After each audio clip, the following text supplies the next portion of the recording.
Gonna keep that vibe. Proper side down. Right, ladies and gents, how's it going? I'm off on an adventure.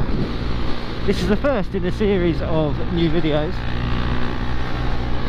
I'm heading down to the historic Dockyard in Portsmouth, and I'm going to make several visits throughout the year, visiting some of the different bits and bobs that are down there. There's loads to go and see, and I've been really looking forward to having a return visit down there. I went a couple of years ago with my old man and my sister, and it was just amazing.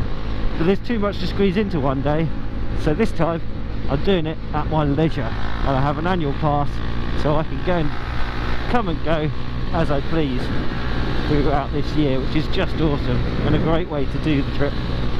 Now, I tried recording this introduction many times while travelling along far more interesting roads than this one, and every single time I got completely tongue-tied in what I was saying and trying to get across to you, and this is where I've ended up. And we're fast running out of road. There's only about 10 miles to go to Portsmouth, if that now, so I had to get my words out of my mouth.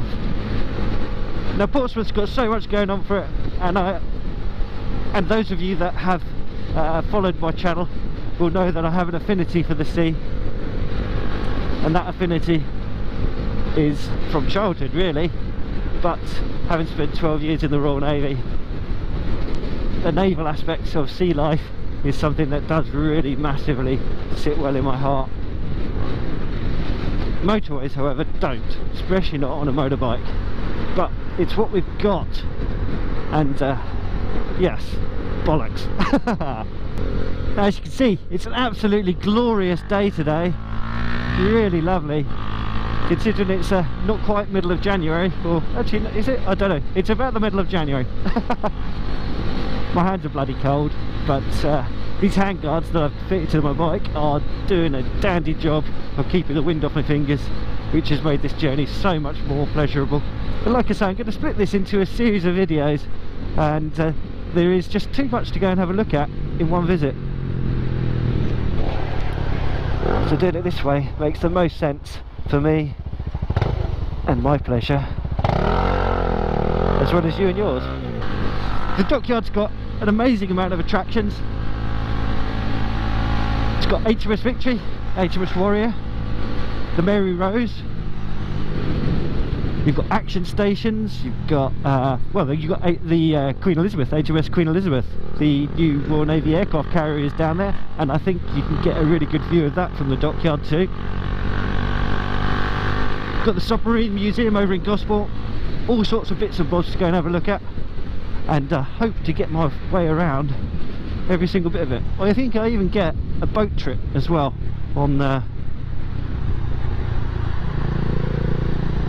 not the Gosport ferry, although I'll probably use that to go to the Submarine Museum, but yeah, all sorts of stuff.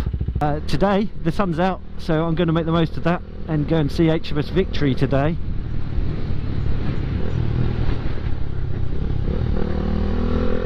Whereas if it was raining, I'd probably do the Mary Rose, because that's an indoor type scenario. Historic Dockyard this way, that sounds good. It's a road, love, it's a road! Historic Dockyard, turn right. Cool beans. This is where I want to be going.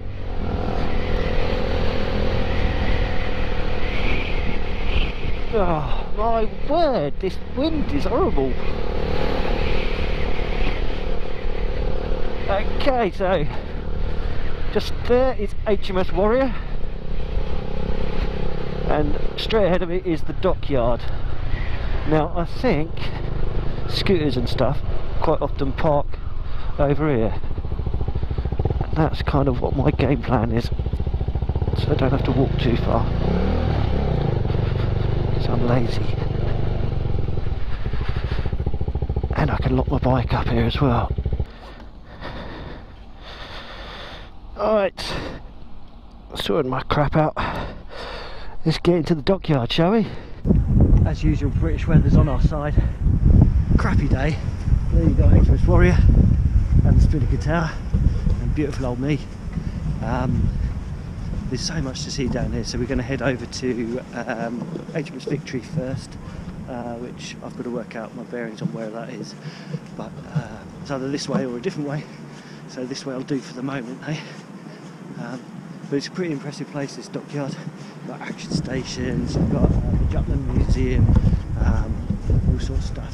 We've got a boathouse there, which I think has got a restaurant in there, yep. Yeah, I might find myself some lunch once I've done HMS Victory, and then make my way home. Okay, so here we have HMS Victory, Flagship.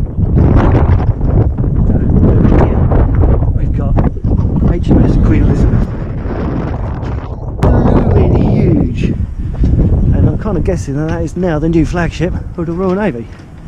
But look at that bugger, awesome stuff. I've so got to find someone who's on there, see if they can give me a tour. I'd love to get proper up close and personal and touchy-feely on that thing. Awesome stuff. Right, well, this is what we're here for, HMS Victory. So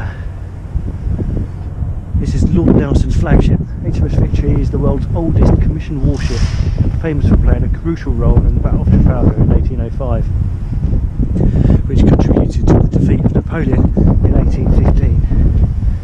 So all them castles that I've been to see, a lot of the battles that they were fighting was the Napoleonic War, and this was too. Awesome stuff.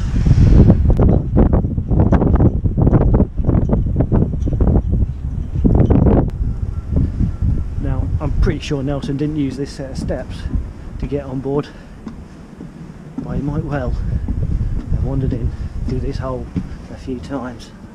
I'm guessing it was quite short. Okay, now there's kind of a natural order to the way you walk around. They've roped it all off to enable you to see everything in a logical order, but the gun deck is really quite impressive. Really quite cool indeed. You alright?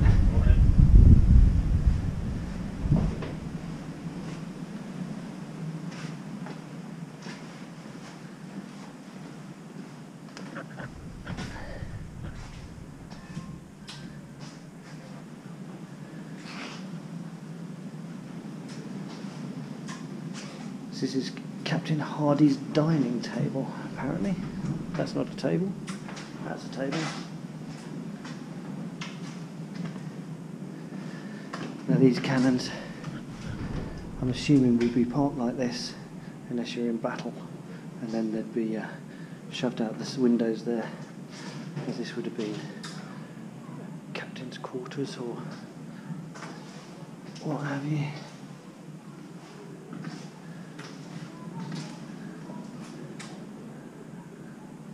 You had a good view of the HMS Queen Elizabeth.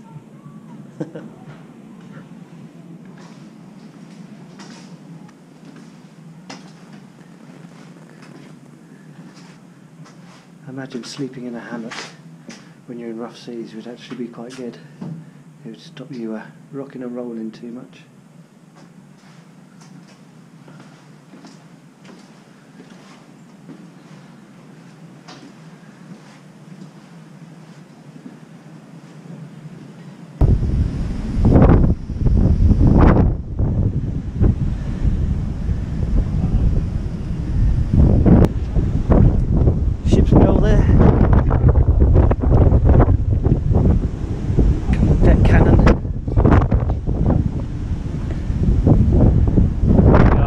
Of the ship.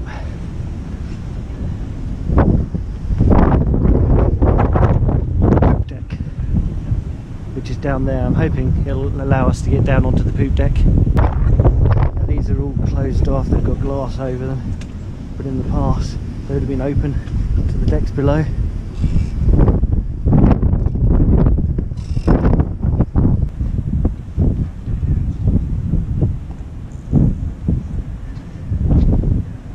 God blimey, these are steepy.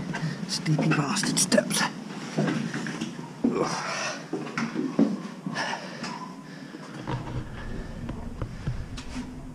Okay, so you can't get out on the poop deck anymore, by the looks of it. There, that's where they'd have gone and had a poop.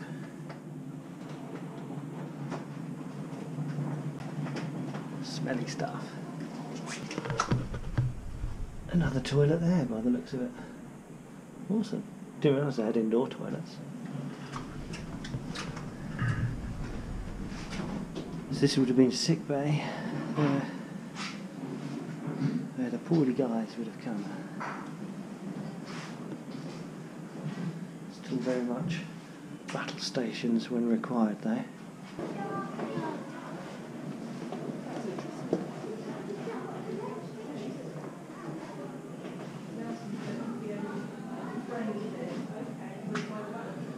Big old pump there. Okay.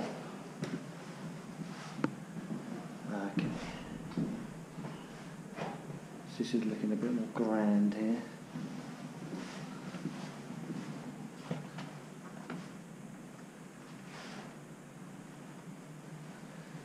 Ah, yes, Nelson's dining cabin. So he would have had his dinner here.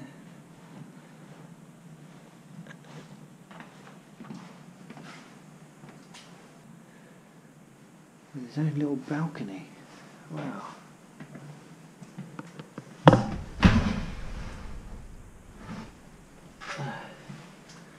Nice. Nice view while he's having a poo.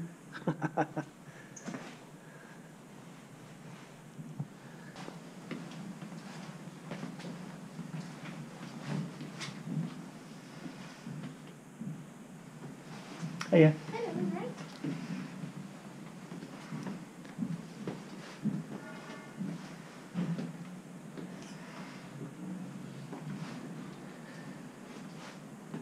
His hammock looks a far more grand affair than Hardy's. And he's got another potty. Yeah, how many poos did this man have?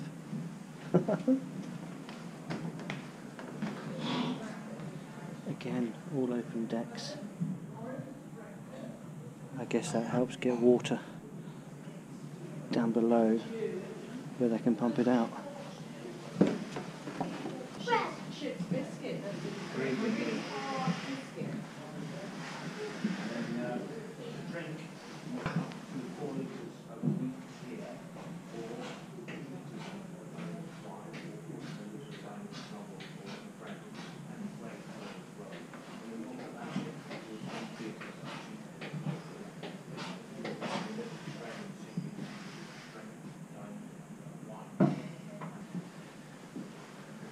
I don't know how many cannons HMS Victory had in total, but it would have been quite a formidable warship in its day.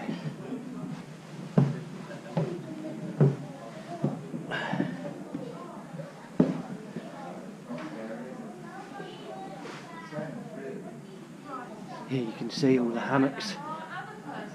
This would be where everyone would have been sleeping. A bit darker in here. I think people would have lived and slept in their own sections. So they would have had their own job, and they would have slept in the vicinity of their own job. And they would have had their own cannon, their own bench. They'd have all had their own little place in this wonderful environment. And these are pumps again.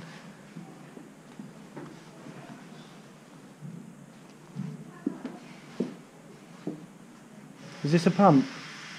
Yeah, that's the build pump. That's quite impressive, isn't it? Yeah. So this arm here, you'd have had lots of men on that, would you? Yeah, on both sides, and basically at Trafalgar, where the ship had been damaged so much, it was taking on about a foot of water an hour, so that was going 24/7 for about 4 days. God, you'd have built your arms up, wouldn't it? Yeah, yeah. Quite scary being on a ship like this with it having big holes in the sides and under the waterline. Yeah. They works ruddy hard on this ship all round, let alone when there is problems like that. Yeah, it doesn't help. That's an awesome pump. That's massive. It is. It's gigantic. Yeah. Basically, can you see that hole there?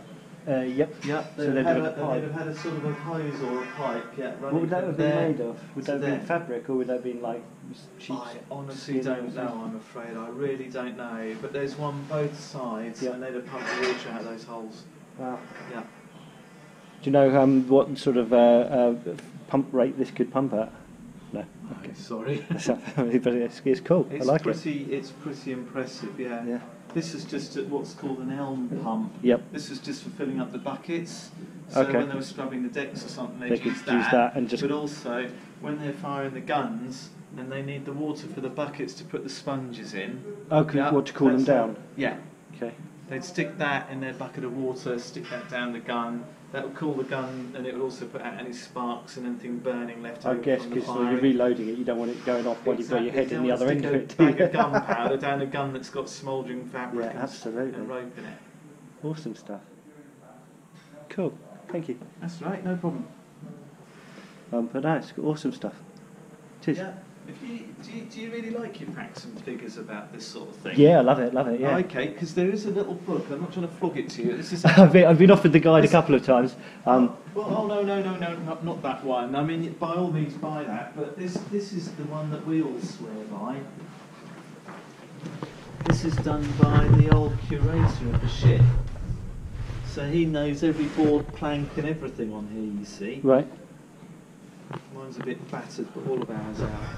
And that is full of facts and figures. It's absolutely brilliant. It tells you what nationality the crew were. It tells you that's 3.5 tons with the carriage, and it would go back 50 feet when you fire it if it didn't have the ropes. It's full of everything. It's amazing. Awesome stuff. Oh, look that one up. Yeah. And that's an 1805 manual. So Well, yeah, but you know that's what they called it. But it was only written about 3 years ago or something. Oh, okay. Like that. So Yeah. I thought it was like some historic. Yeah, no, he's written it as if it's a bit like the sort of guidebook to the ship at the time. But basically, instead of having this huge, great tomb of a book that you never look at because it's always on a shelf somewhere, this is the sort of thing that you could take to work with you or something. Yeah, just have a little swap on a chapter and impress your friends. Awesome. Yeah, I'll keep an eye out on that one. Yeah, lovely job. That's okay. When you go down there, it's incredibly low, okay? So mind your head. Right. And where Nelson died is where the lantern is on the left on the floor. Okay. Okay. Awesome. All right, take care. Thank you.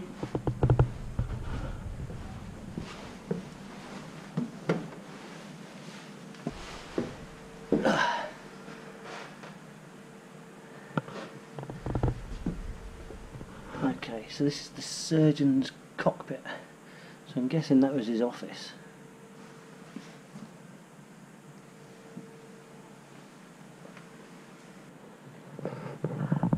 Surgeon's table with some quite awesome looking devices. Nice.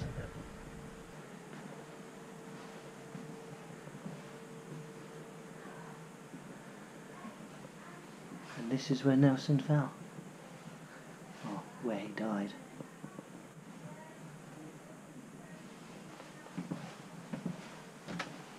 Now, even with me being a stumpy arse, I'm still having to stoop quite low here.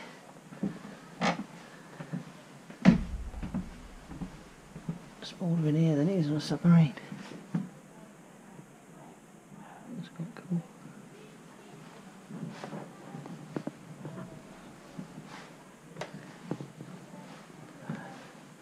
I wish there was a bit of smell-o-vision going on. It smells lovely in here.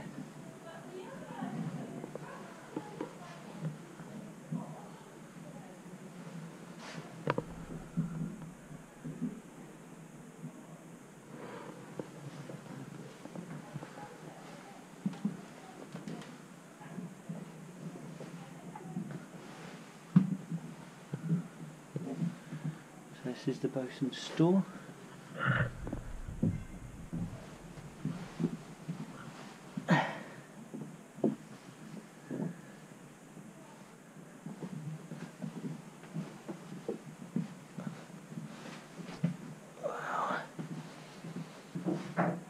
guess this was the armoury. I suppose it's not locked, although maybe it would have been. Can't imagine that they'd want weapons available to pressed men, except for in times of battle.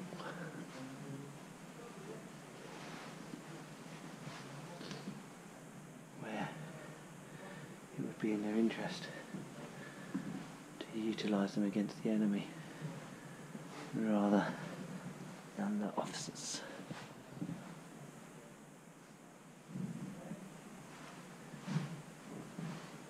And this was a carpenter's store where they'd work on making any repairs to the ship to recover from any battle damage. More hammocks.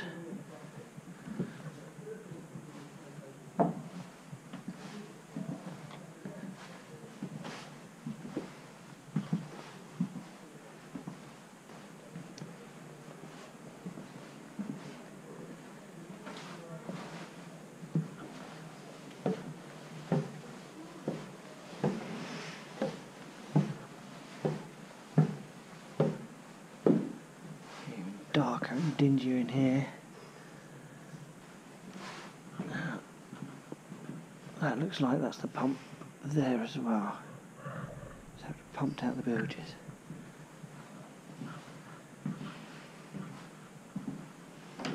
It would not have been fun having this thing filling with water.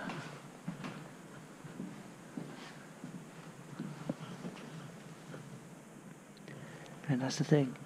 It's like if they had all their stores and stuff, gunpowder and shot and what have you down here in the bilges, then the water coming in would have gone deeper faster because there'd have been less room. Just like your bath increases in level when you get in it.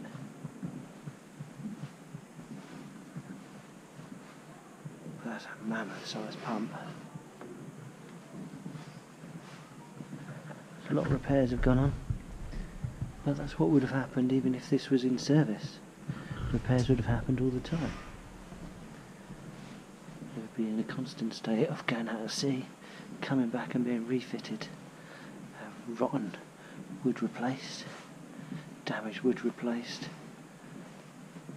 and sailors replaced.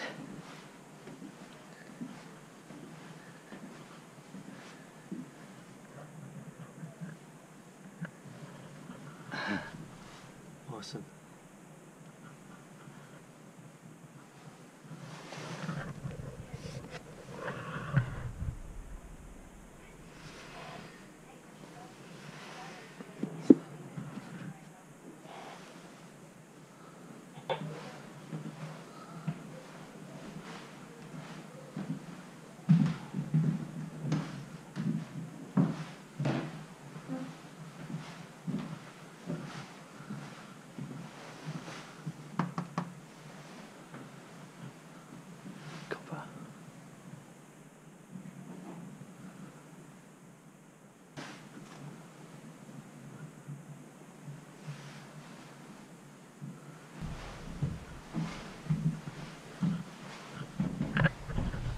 Excuse me, Yeah. do you know what the reason behind the copper walls are in there? Yeah, so that's the gunpowder magazine, so copper prevents sparks. Okay.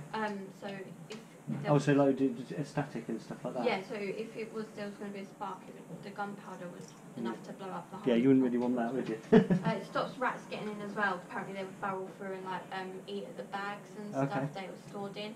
So if you was to pick up a bag of gunpowder and it spills everywhere, it's like a bit of a hazard. So that was the reason. Awesome. Thank you. You're welcome.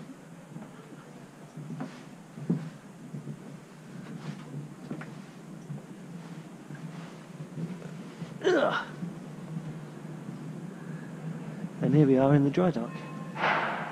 And the sun's out again.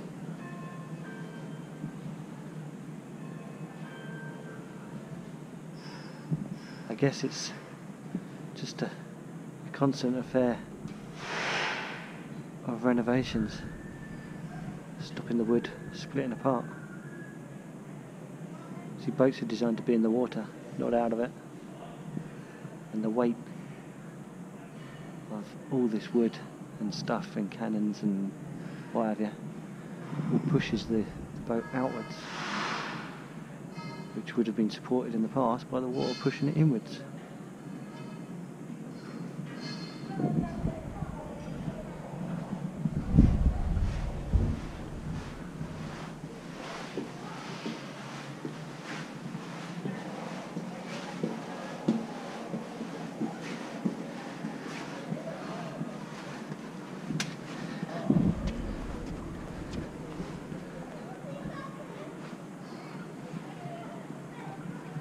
Fantastic.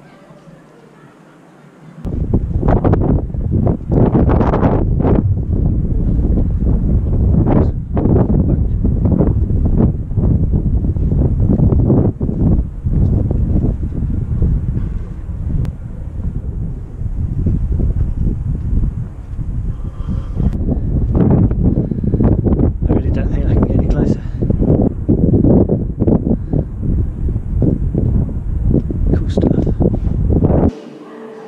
That's a 68 pounder gun with 3/4 of a mile range.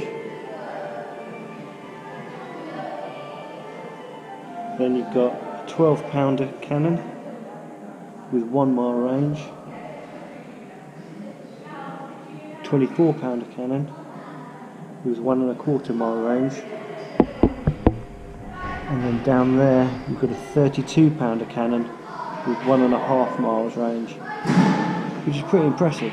1½ miles chucking that big gun down.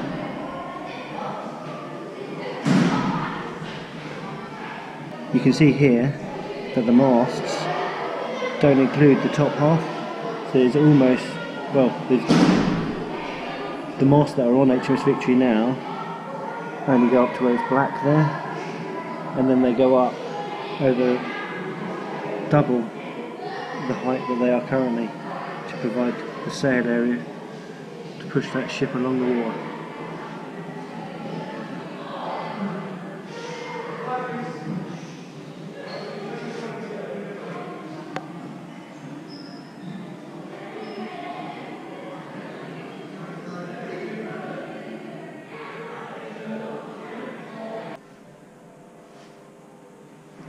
So 50,000 men fighting at Trafalgar, 5,000 killed and 3,000 wounded, many with loss of arms and legs, or permanently deafened.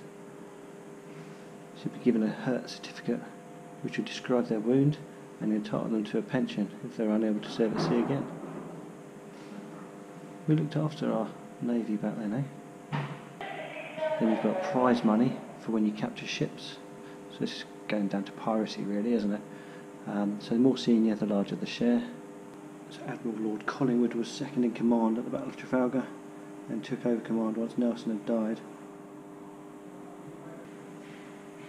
And and buried alongside Nelson in St Paul's Cathedral.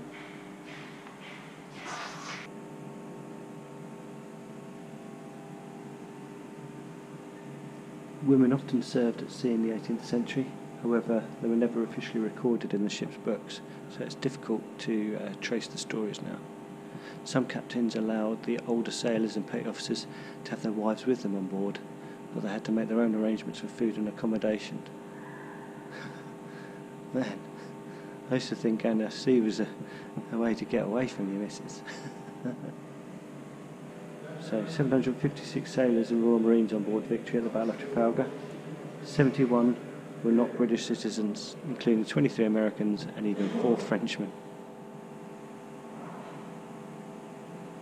All the Royal Marines and half the sailors had volunteered, so only about a third of the crew had been forced to join by press gang. And only 68 of the sailors were on their first sea trip. The rest were all experienced. Which is probably why they did so well. So this is a mock-up of Victory's original figurehead.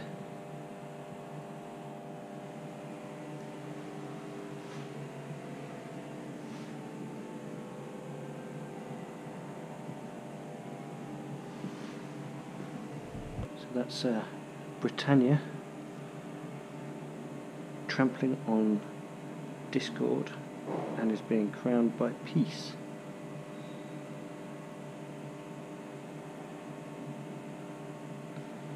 and then Asia and the Americas represented by the figures below. And then this shows a figure of Victory. She's trampling on rebellion.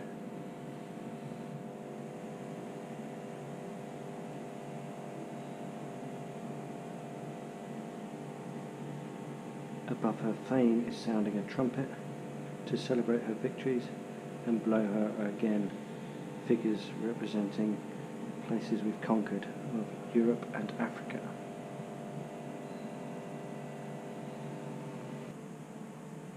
So when Nelson was buried, there was a funeral procession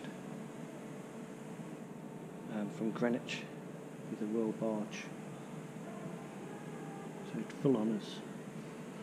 50,000 people watched the funeral procession.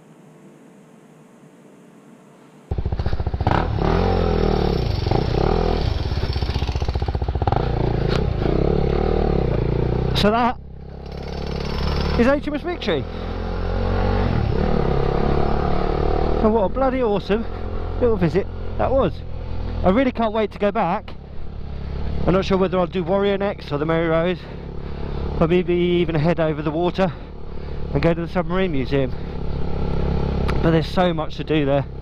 It's definitely worth the annual pass.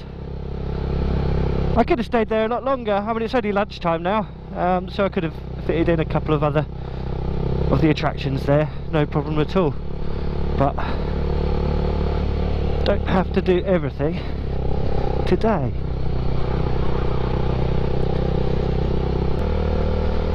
But just as an FYI, on the left hand side of me is HMS Nelson. It's based there for a little while, not very long. It's not a very nice place to be based, but then most of the people that are based there are on ships, so for them it's probably quite cushy, because normally surface fleet stay on board, whereas I was a submariner, so I'm used to far nicer accommodation than I had when I was there. So that was an absolutely awesome visit. I'm so glad I managed to get down there. HMS Victory is just such a beautiful ship, and we are absolutely blessed to be able to walk the planks, and kind of an honour to walk those planks where Nelson stood and where he gave up his life in that historic Battle of Trafalgar.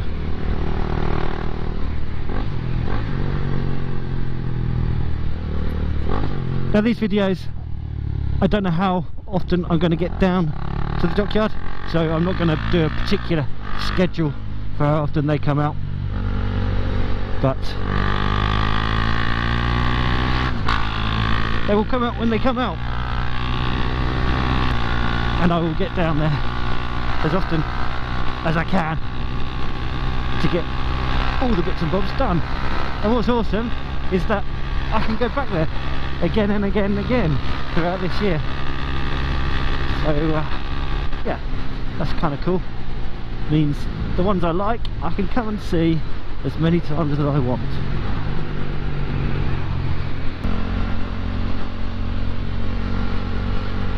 If you're into the historical type adventures, whether it be old ships, castles, ruined abbeys, all that sort of stuff, that's the sort of stuff I vlog about.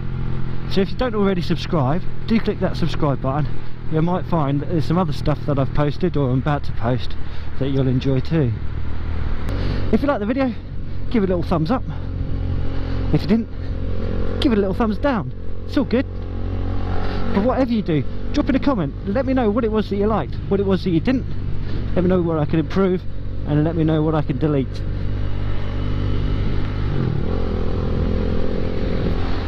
Hopefully that way it will tailor the content to stuff that you're going to like further. I really enjoy the interaction between myself and those that watch my videos. I always strive to answer every comment that's posted. As I said before, check me out on Facebook and Instagram. You'll see a lot of things happening on there before the video comes out on YouTube, so it gives you a little heads up as to what to expect from a channel. Anyhow, you ride safe, take care, and I'll catch you all in the next one. Bye for now. Keep that bar. Rubber side down. You know, you gotta keep that bar. Rubber side down.